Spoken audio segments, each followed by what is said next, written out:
All right. We are sitting with Mikey Barber, co-founder, Manaflow Crypto, Julian Bright, the brains behind all of this social media that we all do and love. How's everybody doing today? Great. How about yourself? Good, doing fantastic. Just another rainy day in Florida with the start of the rainy season upon us. And we have our first tropical storm coming in. So that's wonderful. Already ruining plans, right, Julian? I think you're going to not go out this weekend anymore.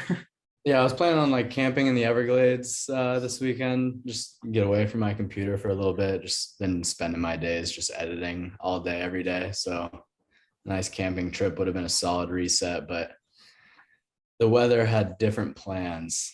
But the Lightning are playing anyway this weekend in Tampa, so I'm going to try to find myself at one of those games to make it worth it. A good idea.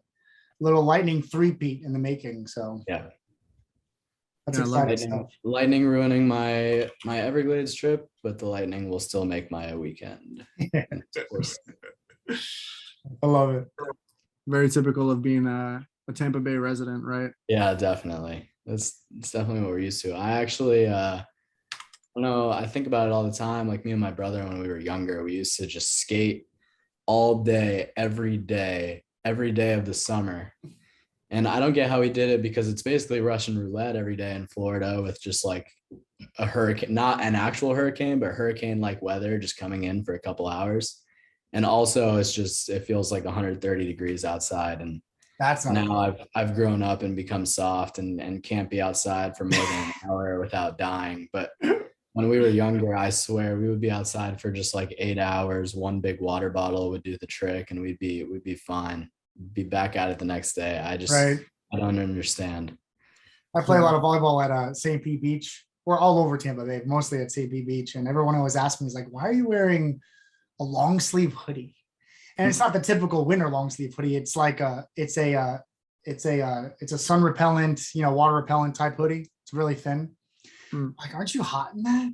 And I'm like, do you live in Florida? I'm like, no, we're on vacation. I'm like, well, you should probably invest in one. And 2 hours later, they come find me one day, or they come find me 2 hours later, and they're like, yeah, this is a great idea because you look super comfy. And I'm like, yeah, I'm cool as a cucumber right now. Yeah, man, protects you from the sunburns too without having it does. Heavy dose screen. You only need 10 or 15 minutes of Florida sun before you start developing probably some skin cancer. Oh, yeah. It's brutal out there. I'd say about 90% of us Web3 fans don't really get too much sun, but yeah, yeah, right. Considering all of us three here, we all work from home, as well. So we get the sunburns from the LED lights that are in front of us. Yeah, all we know is Twitter, Discord, and Google. What is sun? What is grass? Yeah. I look at my window like a jail cell, like, oh, it's so nice out there. The sun, I didn't get that update in my Slack channel. Didn't get the weather update on my Slack channel. I don't know what the hell's going on out there. That's probably been like the healthiest part about this bear market for me, is I caught myself in a cycle of just like waking up every day and ignoring like work or stuff that I could have been doing super productive, and just like grinding Discord and looking at new NFT projects and doing stuff like that all day, every day. And then the shit kind of hit the fan with crypto, and I realized that like there's not as many amazing projects like crossing my view every single day, so I could just focus on other things for the time being. And still checking in with Web3, but it was definitely consuming like so much of my day every single day before, and it was starting to get healthy. And I think a lot of us are realizing that now. Yeah, it's a rabbit hole of all kinds of stuff you can get lost in. For sure. Yeah, I think the bear market in general right now has people like reassessing their lives. My finances are looking a whole lot different now than they were a couple of weeks ago. And like, what else should I reassess here? Maybe I'm staying inside too much too. You have to sort of do a full circle reevaluation of your day to day. Definitely. There's got to be a good mix though, because like in the bear, a lot of people definitely freak out, and there's tons of fear everywhere. within a bear market, and like a lot of people just like Ethereum to zero, Bitcoin to zero, NFTs were just a fad. It's all to zero. But I mean, like bear markets come around all the time, and this is my first bear market. Like I'm super young, and I've only been in in stocks and crypto and just like trying to be forward thinking about all this stuff for not too long. Obviously, I mean I'm only 20, but I feel like I've talked to a lot of people who have taught me this mindset, and I think it's just important to learn it, that like these are always temporary and they come along all the time. It's the people that get terrified and sell everything, paper hand the bottom, get scared at the bottom, and get rid of all their assets. Like those are the ones that lose, because bears are always temporary and will always be back, whether it's 3 months from now or 2 years from now, which is both are entirely possible. But regardless, like stocks come back, crypto comes back. I'm as bullish on the blockchain as I ever have been. A temporary recession is not gonna ruin my conviction that I had all along. Yeah. I don't know. It's always like a slingshot effect. People start selling. It's always that like they always call it a blow off top whenever you're in a bull market, and then the blow off top comes. So you're like a gradual increase in price and price and price for weeks and weeks and weeks. And all of a sudden the last week or so is just a dramatic straight up line green bar, on the TA, on the technical analysis chart, whatever chart you're looking at. It's the same exact thing on a down market. You see a bunch of red bars just go down, down, down, down, down.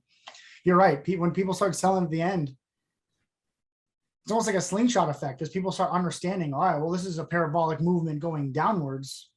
We're about that time where we're near the bottom. We can start buying, gobbling up some prices, and all of a sudden the price starts shooting back up again in no time at all. We're right back to where we were. Yeah. Right. Yeah. So I think quick.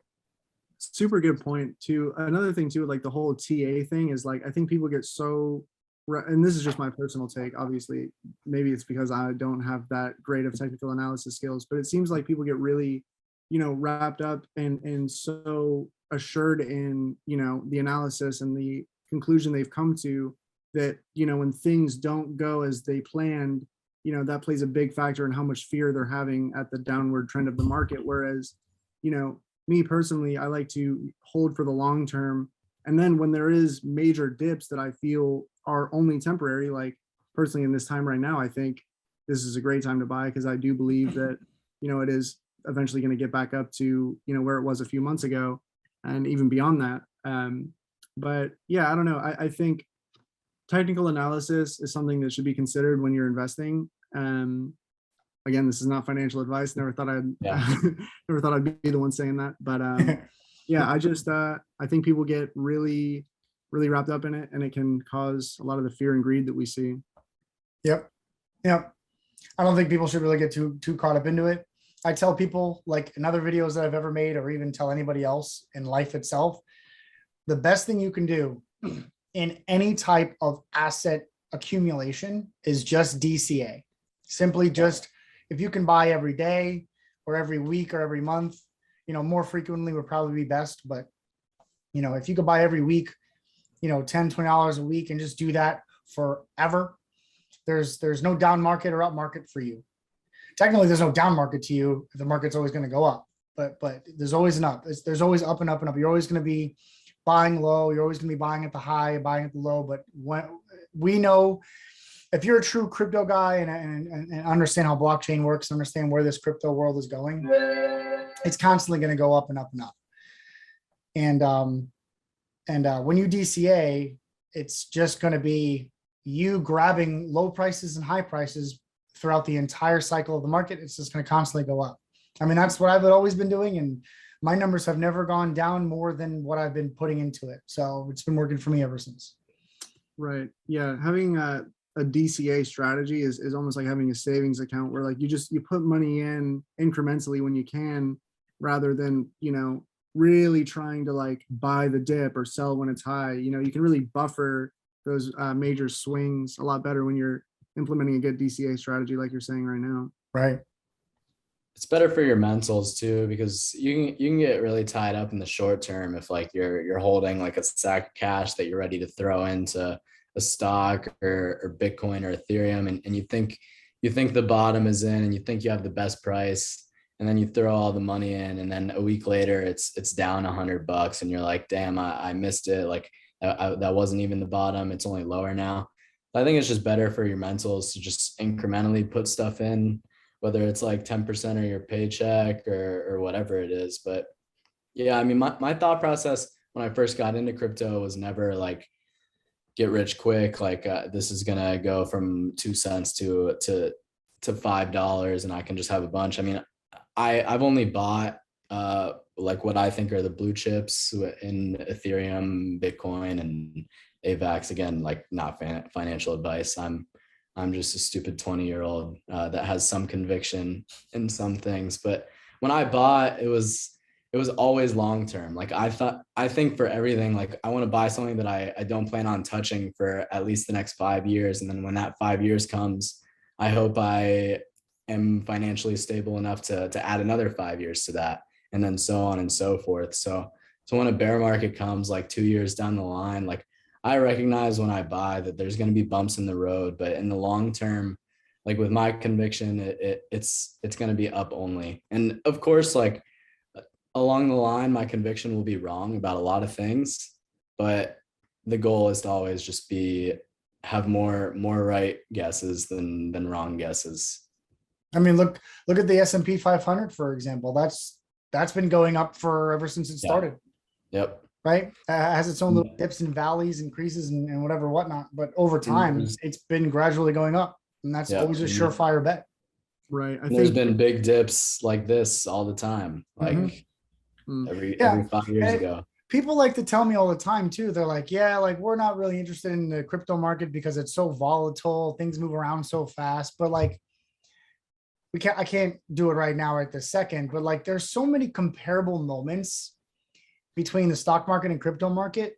Like people just like, some people talk out of their ass sometimes, or other people just don't really know. But the crypto market and stock market are not very much different. Like there's so many dips and valleys in the stock market compared to the crypto market. Crypto market may have a little bit more of a strenuous time at more frequent times, but the stock market's nearly the same thing. We lost what? We lost over 45 to 50% of the stock market was like 2 years ago, and I mean, Bitcoin cycle and the rest of the market cycle does that on average every 4 years. But the stock market does the same. It's just as volatile as the crypto market. Definitely. Right. I also find it funny when people are like, and I mean, I do this too. Like, obviously, I diversify all my assets, but it's like make sure you diversify. But then if you look at every chart, like they're all moving so similarly. Like if you look at the Bitcoin chart and the Ethereum chart and the S&P 500 chart, like they're all going down when each of them go down, which bothers me a little bit, and when I actually first got into Bitcoin, or like around 2020, one of the main reasons to me was obviously I'm bullish on the tech and the decentralized aspect of it. But to me, it was also like a hedge against the stock market. Like I don't inherently trust the US government a ton, and Bitcoin was kind of like a hedge against all my assets in the stock market. And at the time, I was correct in that, but the further along we've gone, and at present time now, like they've really aligned. And if you look at the S&P 500 compared to Bitcoin, like they move so similarly, which bothers me a little bit. And my opinion on it has definitely evolved like since I first got into Bitcoin. But yeah, to your point, like they really. All the market moves with each other. It does. Well, I mean, money. Well, cash money is so liquid to us. I mean, it's so easy. It's just in and out, and that we're actually starting to see that too. Because I never really. It's funny. There was people preaching about, well, there's 4-year cycles in the crypto market. There's an obvious 4-year cycle in the crypto market, and it was obvious, but it gets to the point where it gets so obvious that when the normal traditional world of finance, when those guys, those stock market guys, those regular asset traditional guys, when they start getting interested in crypto and start jumping into that crypto world, it's kind of like a no-brainer to like predict that the stock market and the crypto market will eventually start have more similarities in the near future or in the ongoing future than ever before. And we're seeing that now, where we're not seeing a typical 4-year cycle where, we have a gradual 1-year increase, and all of a sudden towards the end of the year, around like November, December, you get like this parabolic movement upwards, and all of a sudden, for almost an entire year, you just get a parabolic movement down, and then we just ride out 65 to 80% downfall over the course of a year. We were supposed to get that technically at the end of this year, but we didn't get that. We got what did we get? We got like a 45 or 46% drop, but then all of a sudden we had another parabolic move upwards to basically go to a new all-time high. That was something that no one ever really thought was going to happen. And now here we are again at another downfall, which is even worse now. So you look at the chart, it looks like a big M. What are you supposed to do? It's all unpredictable, Matt. It's all very unpredictable. Yeah. Yeah. I got a question for you, LJ. I'll put the host hat on for a second. I heard you ask Bobby this question on the pilot episode of the podcast. You asked him how he heard about Bitcoin, and I'm curious about that with you, but also just, and these kind of go hand in hand, but when did you really know that like you were all in on Web3 and you really wanted like work in the industry? So it's kind of a two-parter. Yeah, no. So I first heard the word Bitcoin. It was in 2016, like early 2016. I heard it from a friend who, it was one of those situations where, we're all salesmen in a way. There's people in life that are more salesy, that come off more salesy in real life than most. I probably consider myself one of those guys who are more salesy than anything else. But when another salesman approaches another salesman about something that you have no idea about, you're just like, all right, dude, whatever. Sounds like a great idea, whatever. And that's where I heard Bitcoin. I heard Bitcoin from one of my salesy friends. And he didn't know what it was either. He kind of just knew it was digital currency, and then it maybe a new thing. And probably towards the end of 2016, like right at the start of the new year of 2017, is when I started digging into the Silk Road situation. And then I'm a big proponent of following the government. I may or may not follow every single thing about what they do. I might not believe or approve of what they do all the time. I do believe in a form of government, but when it comes to things that are like shut down by the government, that intrigues me a lot.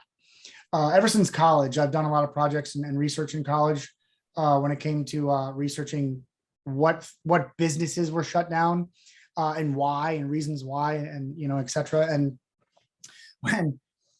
when the government shut down or was like screaming halt to the Silk Road website and all of its transactions, that just caught my full attention. I was like understanding of like what was going on. And then like I just dug in even further. I'm like, well, what's this? What's that? And sure enough, what ended up brewing back up was the word Bitcoin. Obviously, Bitcoin was the running factor of how Silk Road was formed, was the form of payment in Silk Road. What was Silk Road? Was that like basically like black market, like eBay, that people use Bitcoin to buy this stuff on? Yeah, it was a black market. You said it pretty much nailed it on the head. It's a black market eBay. Everybody, I don't want people to think black market is like it's all legal crap. It wasn't all legal. I would actually say, per my research, it was actually like less than 50%. Less than 50% of illegal stuff. It was more so, just random crap. There was random stuff. It could have been drugs, could have been guns, but it was mostly just inanimate objects. Sometimes it was services. But yeah, so you can, if you bought Bitcoin, you can transfer it into the platform of their wallet that they used on Silk Road's wallet, whatever it was called, I forgot. And you're allowed to purchase whatever you wanted to purchase. As long as you sent an address, the wallet they had there was anonymous. So you didn't really realize who you're purchasing from. And there was no transactional cause to who was what and what was selling who. So it became a place to where people can just freely do whatever they want without any regulation. And, the idea of it was beautiful. That's kind of what we push for with blockchain entirely, is to have more freedom, not have any regulation and everything else. So that was the beauty of the idea. Unfortunately, when an idea like that gets created into our human world, it's unfortunately human nature for us to take advantage of the situation. And the way people took advantage of it was to utilize it for illegal solicitation of different things, drugs, alcohol, guns. There was a time in my research where I fell into some stories about the government, our own government and other governments all over the world, utilizing it to buy guns, trade guns, utilize it for propaganda, for other things. So, once our own government got involved in shutting it down, my research was concluded that it was the wild, wild west of eBay. It was just straight up, you could do whatever you wanted, sell whatever you wanted, take a picture of it, and send it off to the address, the buyer's or the buyer's address. So what intrigued me the most was the idea behind Silk Road. But the true factor was Bitcoin at the end of the day. Bitcoin was the true reason why it was able to function the way it did, because it was just a platform online. Anybody can go on the platform. But if you didn't have any Bitcoin and you didn't know how it worked or at all or anything about it, then you're just staring at an eBay basically. So that's basically what it was. Because Bitcoin was a way to pay like completely anonymously, where your bank account's not checking what you're buying. You can pay like across countries without fees. Yep. And all that stuff. So that's why it was utilized on that website. Yep. Yeah, it was a free form of currency that was not traceable. And once you bought it, you owned it. And now whatever you bought it with, you own that piece of property. And that was that. So to circle around back to how I figured it out, Bitcoin was 2016 when I heard the word Bitcoin, but what I really understood the meaning behind Bitcoin was Silk Road. Further research down the road, it was the end, after some research and some more curiosity building up behind Silk Road and then the government finally shutting it down. Towards the end of that, and towards the end of 2000 or mid 17, I would say, is when I finally had like my aha moment, which I feel like everybody has in the crypto world. Like I had my aha moment. I don't remember specifically, but I remember having it on a specific day. It was a Wednesday that I read an article about how blockchain works. And I was doing research previously about how blockchain works and everything else. And I got to the point where I was like explosions in my brain were just telling me, holy crap, like, how can this not work? It's a mathematical certainty that Bitcoin was going to work. Like if you get into it enough and you understand it, and you understand blockchain, you understand how, the mining aspect works and the proof of work or proof of stake or whatever the protocol is. If you understand it and you understand that aspect of it, it's hard to ignore it. It's like a no-brainer. It's holy crap. This is true to its word. There's only 21 million Bitcoin allowed to be minted. There's a certain number of it to be minted at a certain time. There's certain wallets that can only have it. Like once you know all these different things, you have your aha moment. You're like, holy crap, like this is it. And as far as we know, like there's no one person that could be corrupt that's behind it all, which is like the Right. main people's concern behind basically all currency and Right. all systems as a whole. Right. You can't, the one thing that everybody has to learn about the technology around blockchain, especially around Bitcoin and the other cryptocurrencies that are the same, is that you can't, the ledger is transparent. And it's so transparent in a way that you can't change the ledger. You can't change the ledger that's already printed onto the blockchain. You can't change it. There's no editing it, because when you get miners all over the world computing the computing power and approving this, it simultaneously approves it across the entire ledger. So a hacker can't go into your wallet and try to steal your money. It's physically impossible. He has to change every single node and every single ledger across the entire commuting platform all over the world. That's physically impossible. There's no way to do it. So that and a few other security aspects about how the protocol works. It's just it's a beautiful piece of technology that was sitting there for us the entire time until the individual or group Satoshi Nakamoto came about with his white papers and printed it for us. We wouldn't have known what it was because it was just sitting there right in front of us. Technically, the technology was sitting there before Bitcoin was created, but it wasn't the same protocol. The protocol was a little off, still able to be corrupted. But Bitcoin came along and it gave me my aha moment of, holy crap, like this is it. And then like ever since the end of 2017, when I finally started investing into it and buying some of my own and doing more research about it, I'll tell you, my life was completely turned upside down, at that point in time. Like I didn't think of anything the same anymore. Like after a while, like probably when I got to 2019, right before Robinhood did its sketchy little move by shutting down trading with specific stuff on its platform. Just before then, like a couple months before that, I was already pretty much done with the traditional world. Like I had stocks, bonds, I had ETFs, I had a few other things going on. Over time, when I realized what crypto was and how the transformation of the financial world in crypto was already beating the traditional world in how you invest your money and how free you are to do it and move your money around. I was already in the transition of taking out my money out of stocks, out of the bonds, out of ETFs, even out of my 401k, and transferring it into basically a parallel platform that was similar to the traditional world, but now it's in crypto, where it's my freedom, my money, my currency. I move it around where I please, no fees, or at least not a lot of fees, and everything worked in my favor. So I'm a 99.9% crypto guy through and through. The only time I convert my crypto back into USD is when I have to pay for something. But even still, I have a crypto card, whether it's crypto.com or BlockFi or something. I just charge it to that.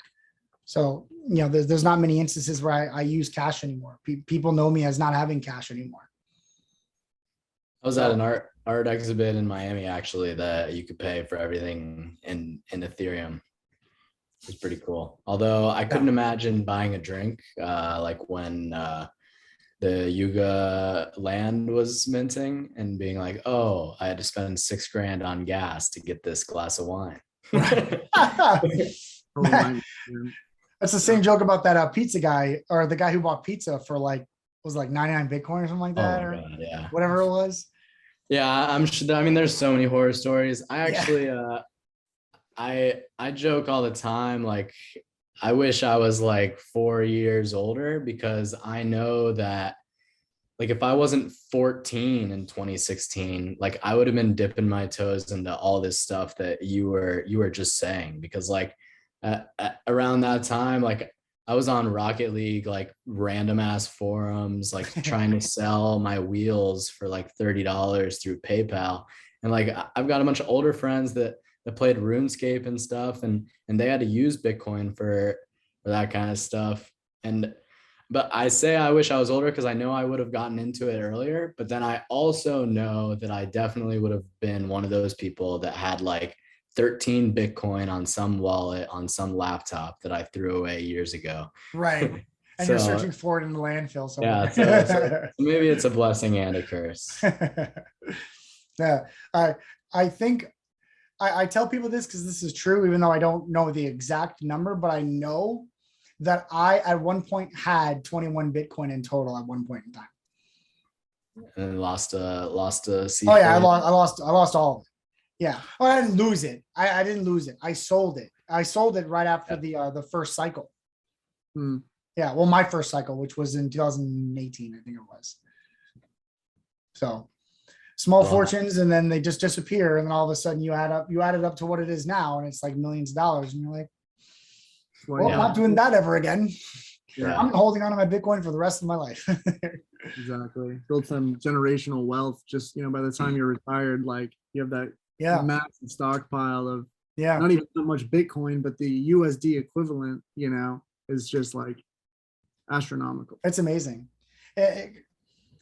Mine came at the perfect time too, because when I was starting to get my own personal finances in order, fixing my credit, especially right after college, when like college basically ruins your entire freaking credit.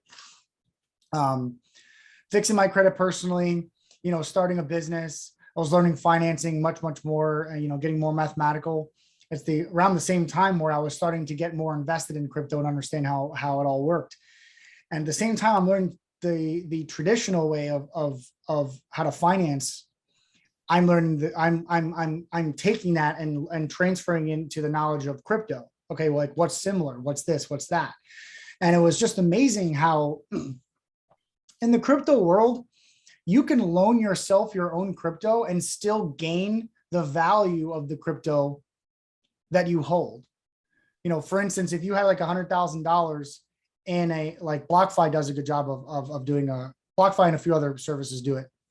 Whereas if you had $100,000 in BlockFi, you can hold your $100,000 in Bitcoin on BlockFi's platform, and they'll still keep your $100,000 worth of BlockFi. That will constantly go up in value as long as Bitcoin goes up in value. But you can also loan yourself on their platform when it was like 50%. So you can loan yourself $50,000 to purchase something. But let's just say at that time it equaled 30 Bitcoin. So you had 30 Bitcoin on BlockFi's platform, and you lent yourself 15 Bitcoin, which equaled at that time, let's just say $50,000. So you bought $50,000 worth of stuff, and you're slowly paying that off through BlockFi's platform. But at the same time, that 30 Bitcoin that you initially had on the platform is still gaining value. Like, that blows my mind. And I may not explain it the best way possible. That makes sense. Yeah, but it blows my mind. You can't do that in the traditional world. You cannot. You will never do that. When you want to loan yourself money, which you can't do in the traditional world unless you have a lot of money, you still lose out on that money. You can't get that money back. You can't gain that value back. It's cash money that's gone forever. But in the crypto world, it's completely different. You still own it. You still own that crypto, unless you can't pay back the loan, and obviously you default, which is that's traditional, but that's the normal way of doing it. But as long as you don't default on your crypto, you still, like, I'm still earning right now. I have a bunch of cryptos, different types of cryptos on my BlockFi and a few other platforms. And even though I borrow from it and then pay it back just to buy something with it, whether it's weeks or months, the value still goes up and down with the market. So it's a beautiful system. You can do whatever you want with your currency or with your money. It's amazing. It's an amazing way to really utilize the financial tools, and they're constantly growing every day. Right. That's the one thing that, like, the philosophy behind crypto and Bitcoin is something that really resonates with me, right? Because it puts the power in the hands of the individual and in the hands of, the people, rather than, the powers that be, right? Like, rather than trusting your money to the Federal Reserve, your money is trusted to a proven algorithm, Right. And it just feels so much more empowering to, have that kind of control over your finances and over your wealth, rather than, even though it's volatile, right? Like, don't get me wrong, some of that's out of your control, but, at least from a philosophical standpoint, you are the proprietor of your own wealth and of your own currency. Like you don't need the Federal Reserve or whatever, third party there is. Yep. Yeah. You kind of said it. The algorithm behind whatever protocol or blockchain you're using, as long as it's constructed the way it should be for a true freedom sense and a true transparency sense from a ledger point of view, that is going to replace banking as we see it, as it's already happening. That's one of the reasons why, some government officials and early, not maybe nowadays, but like, year or two ago plus, banks and government officials were like completely against it, because to them, we're threatening their livelihood. Like we're threatening that world. And when you're threatening that world, you're threatening Illuminati type stuff. You're threatening higher up people who's getting the trickle down or the trickle up effect. So like, when you get to the point where you're telling people we don't need banks anymore, the bank's looking at you like, well, Christ almighty, that's going to be a huge dent in our finances. So how do we fix that? So that's where you get all these like government officials who are not on board sometimes with all these blockchain ideas and all this stuff, because it's threatening them. It's not a good look for them, Definitely. And it still remains to be seen like how the US government will react to that. But yeah, I mean, I like owning Bitcoin because there's a finite amount compared to like the US just will print $10 trillion one day. Yeah. Yeah. So I forgot the exact numbers, but I think we've lost over like, I'm pretty sure it's over like 94% of the total dollar value over the last like 100 years. Yeah. Yeah. The dollar doesn't, the same dollar now 100 years ago, completely different, not the same buying power anymore. And people just don't realize that, because I mean, what is it, like 2, 3, 4% per year is what we lose on average, or I think maybe or something around that. So like, you don't like the normal everyday person doesn't realize it. Like, well, the same dollar is not the same dollar last year, but it's by the cents.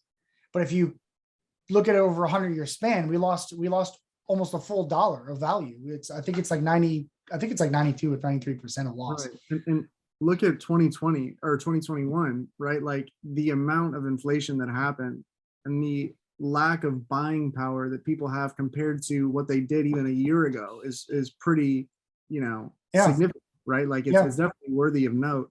And, to me, that's one of the, again, like back to the Bitcoin, like you have this like hedge against inflation. It's this ultimate store of value where the US dollar used to be backed by gold, right? It had this legitimate and proven store of value that it no longer has. You know what I mean? Like it's no longer a currency that's backed by anything. So, right. It's so vulnerable to inflation and vulnerable to, declining and its buying power being detracted. It's right. It's not good. I love how people, even government officials, even joke about this, which is even silly in my mind because the irony is real. But the only tool the government really has is their inflation lever, right? Like they pull it down to zero when shit hits the fan, and then they slowly try to like manipulate it back up to whatever it needs to be to control, how the rest of the economy is played out. Because like during COVID, they had to lock it down all the way to zero, almost 0% with no interest, especially with home buying power and all that. But now it's back up to like 4 or 5%. And that's their way of trying to control and manipulate. Basically, I guess it's their way of trying to ease the economy back down, because I mean, the economy right now, especially during COVID, was so volatile and it was out of control. It's their way of trying to control it. It's the stupidest tool. It's only one tool that they have in their bag. The other tool is just to print money. And that's not really a tool. That's criminalizing money. Like that's just taking the value of the dollar that I have in my own pocket and devaluating. So which they do regardless. It doesn't even matter whether the economy is going bad or not. So it's just their way of just controlling things. And that is one of the main reasons that it's one of those things that amongst other things is the things that need to be shut down completely. And we need to think about other avenues or other tools that we can use. And blockchain as a whole is the answer. It completely transforms how we look at money or look at numbers and algorithms and contracts and smart contracts. It completely changes that. So, and I tell people this all the time. The most simplest form of blockchain you can ever think about is voting. No one ever thinks, everybody thinks about crypto, about Bitcoin. Like, don't think about all that. Think about voting. Do we have a structured, transparent voting policy or voting protocol or voting system now? And the answer is absolutely not. Every single election that's made television since the 30s and 40s or whatever, the 50s, people are starting to realize this crap looks a little rigged, like it doesn't make any sense. So blockchain is as simple as voting. If we can have transparent voting where one wallet is registered and that wallet gets to vote, and there's only one vote out of that wallet, and that wallet gets printed to the ledger, and that ledger is completely transparent, voting is going to be the easiest thing people can do. But without that control, people don't have any of that control. People think they have that control, but in my strong opinion, there's no control. Twitter's a perfect example, like the Russia Twitter debacle with the last election. Who the hell knows what's going on? The voting could have been people were voting for an ape at one point in time. That ape could have won, but the government could have just lied to us and said, no, Trump won. Whatever the case might have been, it's a simple fact. Don't overcomplicate it. If you start with blockchain, start with voting, and then go from there. Because it does get a little bit more complex at that point. But if you know how simple and transparent voting is in the blockchain world, that's what needs to be in our real world now. That needs to be adopted ASAP, as soon as possible, because people will get a real vote and have a real voice in our human community that we have all over the world, let alone our own country. Mm-hmm. Yeah, I think DAOs are such a strong element of Web3, right? In that it's a decentralized, autonomous organization. Like, there's no central authority, there's no central power.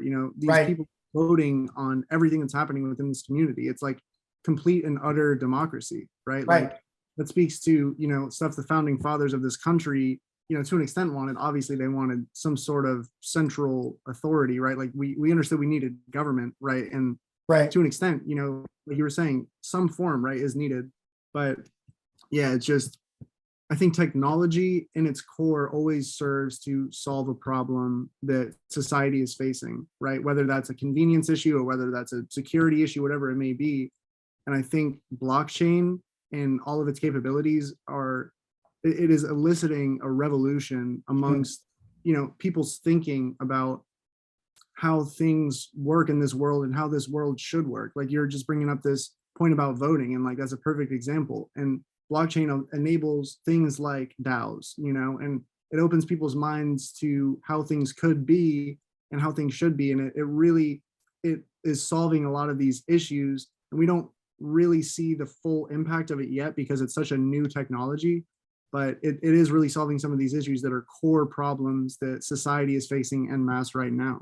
Mm-hmm. The transparency of the blockchain is just one of the main reasons that was my aha moment, honestly. Originally, it played a huge factor into it. I mean, the blockchain absolutely does not lie. You can see each transaction in each wallet, and there can be anonymity. Is that the word? Like, just anonymity. And anonymity. Like, it can be totally anonymous, but you still know the exact transactions that each wallet makes. So like, there's absolutely no cheating the blockchain. Like, everything lives on there, and it won't go anywhere. And you can't just delete one transaction. Like, it's there, and it's there forever. You can go back, Bitcoin, in regards to Bitcoin, you can go back to the very first Bitcoin transaction that's the supposed Satoshi Nakamoto made. You can go back to that, and you can see that. And you can see that and every other transaction in between that and right this second. That's the most beautiful thing on this planet. And I think the word of the day should be transparency, in my opinion, because that's what the world needs. We do need transparency in governing, in finances, in all the industries around the world, how we communicate as human beings. We need transparency. There can't be underlining things that are teetering the result, or converting the result of something in someone else's favor. There needs to be transparency. As long as the people have that, the sky's the limit with us just transforming the world into what we really want it to be. Everybody wants, everybody I talk to understands this aspect. Even though evil is more loud and obnoxious and so obvious, and good is usually more quiet, but it feels good. There's much more good in the world than there is evil, even though sometimes it may not seem that way. Sometimes evil kind of just is so loud and obnoxious, it just gets in your face, and it's a constant reminder. But there is so much good in this world, and people have really good hearts and really good minds. And if we give them that opportunity to be their own voice and have them voice their opinion in a very transparent way, the world's going to be in a very good position to do whatever they want to do. Handle all the global problems that we may be having, financial structure. I mean, the sky's the limit. Anything you want to talk about it, blockchain touches on, crypto touches on. I mean, it's just a beautiful thing to have, in our corner. One of my favorite things that I see nowadays is the impact that, people are making with crypto and the donations that they're making to good causes too. Like, those stories really move me every time I see, like a large amount of money really going to a really, really good fund, making a serious impact. I think that there's just something to be said there. Obviously, people are philanthropic with fiat currency as well, not to discredit that, but right. Something about when it's done through blockchain and through cryptocurrencies, it feels, to me, it just feels like really inspiring, and it gives me a lot of hope for, the future of this technology and the world's adoption of it. I want to throw something your guys' way. I want to hear your guys' opinion. So this was a question that was brought up. I feel like I first heard this question from a comedian. I couldn't tell you who it was, but I brought it up to my crypto community, probably was like a couple months ago, just to get their feedback. And I want to hear your feedback. So in the world of charity, right? When we talk about specifically Africa, right, we have a bunch of charities all over the world, including, us in America, where we have a bunch of charities that are designed to draw money as a charity to Africa, whether it's rebuilding Africa, making Africa healthy, whatever else, blah, blah. This may be controversial to some, but this is just a simple question. We have been giving, I forgot the number, I actually looked it up a while ago, but it's in the trillions of dollars in total charities on paper that I've researched. It's just over $1 trillion in total money in the past, many decades, that over $1 trillion has made its way from a charity, and that charity was supposedly supposed to go to Africa in some sort of way. My question is to you guys, if we're pouring in trillions of dollars in the past several decades to Africa, why isn't Africa changing? If we knew the answer to that, maybe I'd be not in Web3. Yeah. Right. Well, again, I think it goes back to the transparency thing, right? Where it's like, where is this money actually going? We can't know, We don't know. We know that there's money being put somewhere, right? And that's written down, that's on a ledger somewhere, but what's actually happening with it, where it's actually going, who's actually in possession of it, where it's being moved around to, the whole cycle of it is pretty hard to decipher and near impossible, right? But again, brings us to the transparency thing and why blockchain is, such a good vehicle for charitable contributions and things of that nature. Yep. I'm of course pro any sorts of philanthropy, but I remain skeptical on so many situations like that, especially like GoFundMe's. I try to be as skeptical as possible about all of them. There's always GoFundMe's for everything. And I'm trying to think of the example that happened recently where there was a GoFundMe that raised like so much money, and then it just ended up getting paid for by someone, but I can't remember which one it is, but there's so many GoFundMes that just like go up to whatever causes like are happening, and you just have to like think, who is it that's actually taking this money? And to go back to Mikey's point, like when there's money sent to a specific place, like what is it going towards there? It's a good question, right? Just, who knows? Like, it's unfortunate to just assume it's human nature for at least a small percentage to be taken by somebody selfishly, or a group of people. You know, it could be a larger amount. It could be, you know, it could be all of it. It could be half of it. It could be some of it. But there is, without a doubt, somewhere in there, money being taken away from wherever the end destination of that money should be going.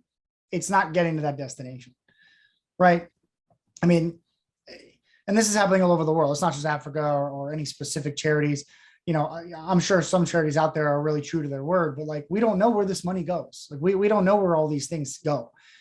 You know, we hear all the time about like, you know, drug money turning into, you know, political propaganda, or even the same drug money going towards, you know, offering arms to, you know, third world countries to fight wars about mining gold for blood, you know, blood diamonds. You know, there's just, the list goes on.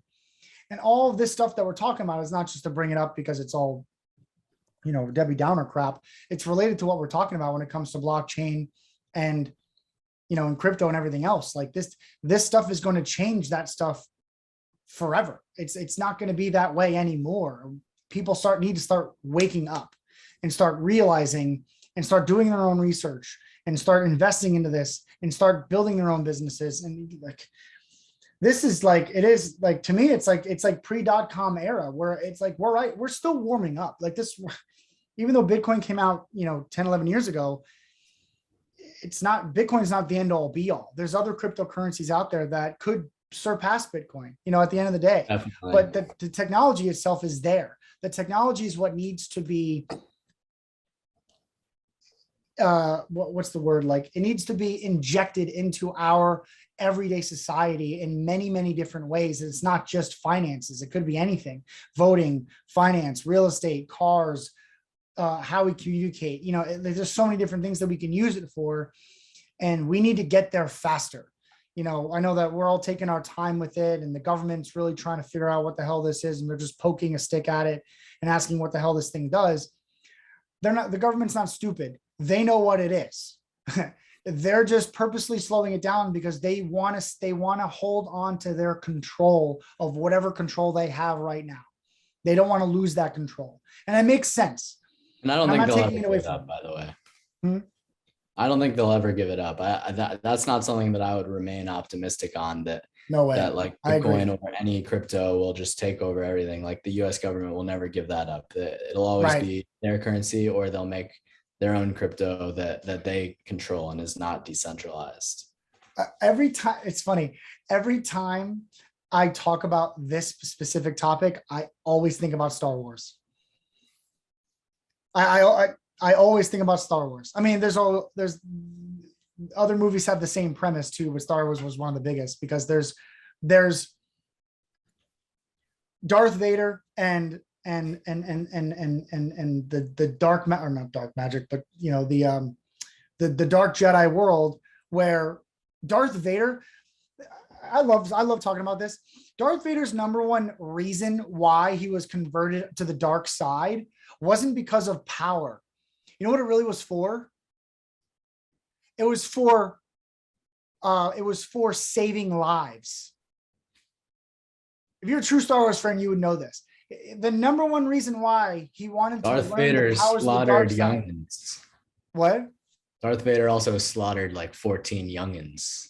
That's part of the dark side. But the reason why, I mean, the premise could be either one actually, but it's saving lives. But the number one reason why is because he wanted to save the love of his life. right? Remember that what's her face was supposed to die when she was giving birth, which ended up happening.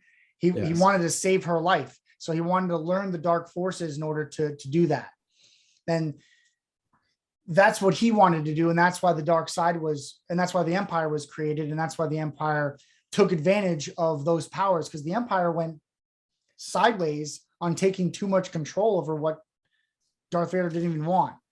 And then you have obviously the Jedis and then the rebellion, who's basically Bitcoin and us, saying, well, that's not the way it really should be, even though Darth Vader's reasoning was for love.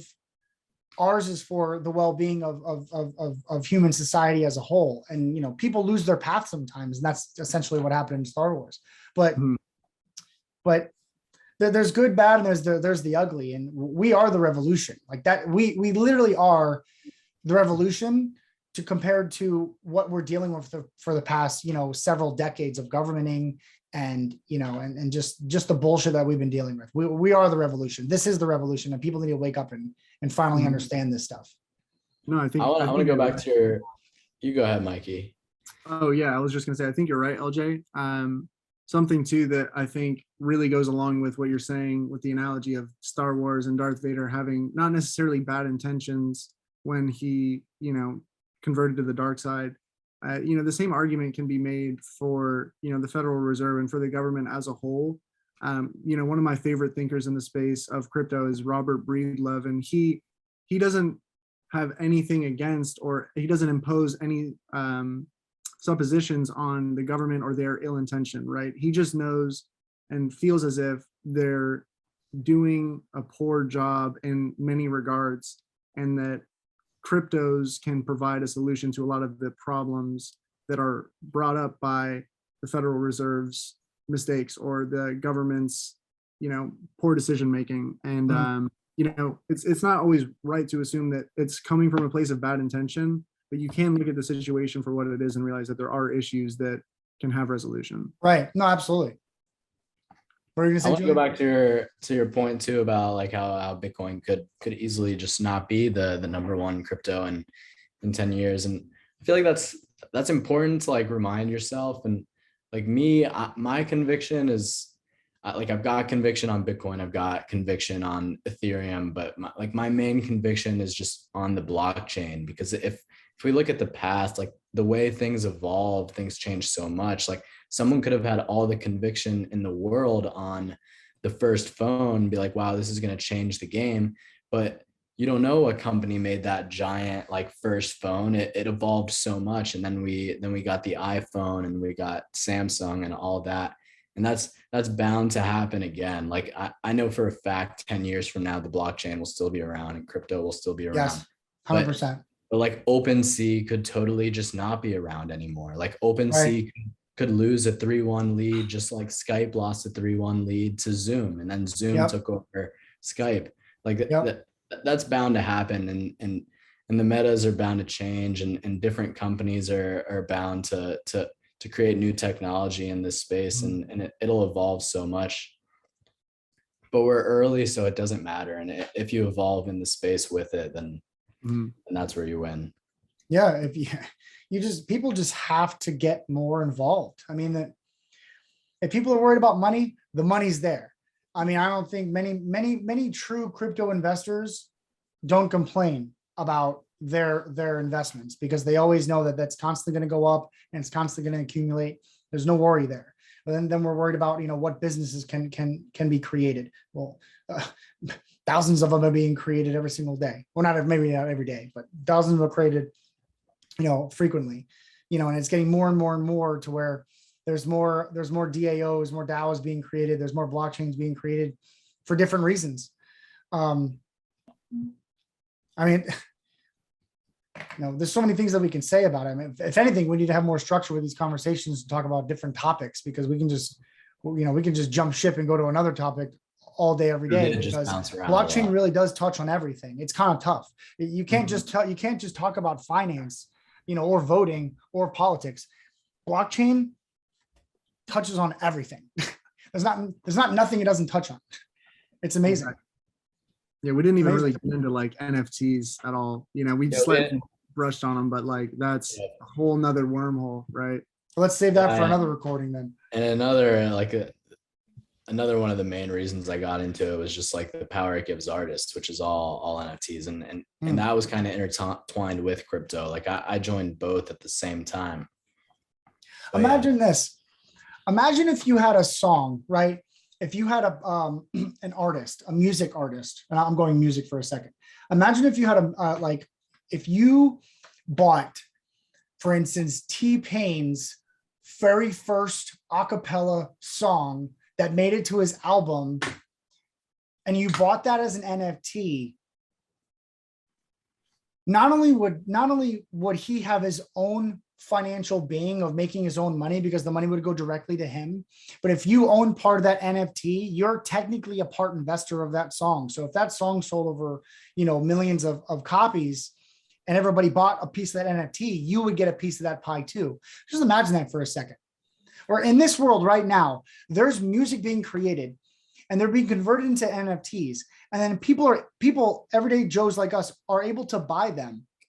And if they become popular, not only is the original artist going to get paid without a producer, the person, the average Joe Schmo who, as part of that NFT song or the whole NFT song, gets paid for that song too residually. Everybody wins. That's mind blowing. It's mind blowing. It's crazy. Yeah. But it makes sense. But that's the world that we live in this world right now. Is that's the growing evolution of how blockchain works in the everyday world. Music, it's crazy. Our artists with their own digital art or even real art. The day. I can't wait for the day that Mona Lisa has its own key wallet tag. For as an NFT. Like that'll be the day. Like I can't wait for that. Some high end art world, thing like the Mona Lisa. Like once it becomes an NFT, like that's it. Like the sky's the limit, popularity wise. Right. There's definitely, there's similar things in value. There's a guy named Drift who takes photos of his feet, like hanging off buildings, and his photos sell for hundreds of thousands of dollars. And each one he drops sells for hundreds of thousands of dollars. And that's just what his art is valued at. And there's a lot of artists out there. There's definitely like the meta as far as in NFTs isn't quite there with one artists yet. I think it could be valued a lot more. Like there's a lot of people at the top, but it's definitely not everybody eats in that space compared to like the profile picture stuff right now is kind of the main meta and where most of the money comes into for NFTs. But it definitely will be there for one artist in the future, whether it's paintings like Mona Lisa or photography or all of those things. One thing I've been trying to pitch to people is someone that wants to sell a course, like a how to paint course, or we'll just use a how to paint course as an example. So normally somebody would sell this course on their website and it would be a 1-month course. Maybe it's like a bunch of videos or graphics where it's step-by-step on how to paint. So you could buy it and you could get the knowledge, and then you have the knowledge because of this course. But if it was an NFT, then this person could put out 500 of these courses, for example, and then 500 people would buy this course. They could get the knowledge from it, and they have the value from the knowledge of the course. But then they have the added value of, after they're done soaking up all this knowledge from the course, they don't need it anymore. So they can just sell the course to the next person who wants the knowledge of how to paint. So not only do they have the knowledge of how to paint, but not only do they have the value of the knowledge of how to paint, but they also have the value that they can sell it after the fact. So they can profit or just even break even on their initial investment of this course. And then on top of that, the person who puts out the course, like they also get that secondary sale from when the person flips it. And if this is a great course, then it'll only go up in value. So if they sold it for $100, each course for $100, but so many people love this course and there's only 500 of them out there, and I get this knowledge from this painting course, then I could sell it for $200 because that's what people value it as, because it's such a great course. That's just another way that another course that NFTs could take that it's not even close to being there yet. Like right Yeah, now, no, it's not just, at all. it's just art. I was just looking at an NFT collection that was dropped in my Discord called Johnny Depp's Amber Turds. And they have 6 times in price since the start of this recording. So, My gosh. so clearly we have a long ways to go, and there's there's the current NFT meta, and it'll evolve over time. But I think courses is one way to take it that I've been trying to get a bunch of people on board with. But then we'll obviously see it in forms of tickets and festival sports games in the future. Yep. There's just so many different ways to take it. Yeah, no, I like that idea a lot though. It's almost like a book, you know, it's a limited quantity. It's not it's like digital, but there's scarcity, right? So when you buy a book, you read it, and then, you know, you can either keep it in your library or you can, you know, sell it or give it to someone as a gift. Exactly. Right? It helps you so much. I really think that's an awesome idea. Any closing thoughts, you guys? I got a meeting to jump here into in like 4 minutes. I got nothing. That was a great conversation. No, we can shoot the stuff all day long about this. Yep. Our next conversation should be more or less about Web3 and NFT though. So I think we covered crypto pretty well here. Yeah. Yeah. DeFi. Not financial advice, ladies and gentlemen. Do your own research. But at the end of the day, everybody, the stronger the blockchain and the bigger the community gets. Actually, no, I said that wrong. Let's strike that and reverse that. The bigger the community, the stronger it gets. The bigger the blockchain, the more people the more people that participate in the blockchain, the more secure it gets. The more wallets, the more money, the more currency, the more votes you have, the more secure it gets. And do your own research, keep chugging along, and figure out, have your aha moment at some point in time if you haven't already. And that's all I have to say. Awesome. Love it, guys. All right, I guess that's it. I guess we're closing out. Yep. See you guys. See you guys. Take care.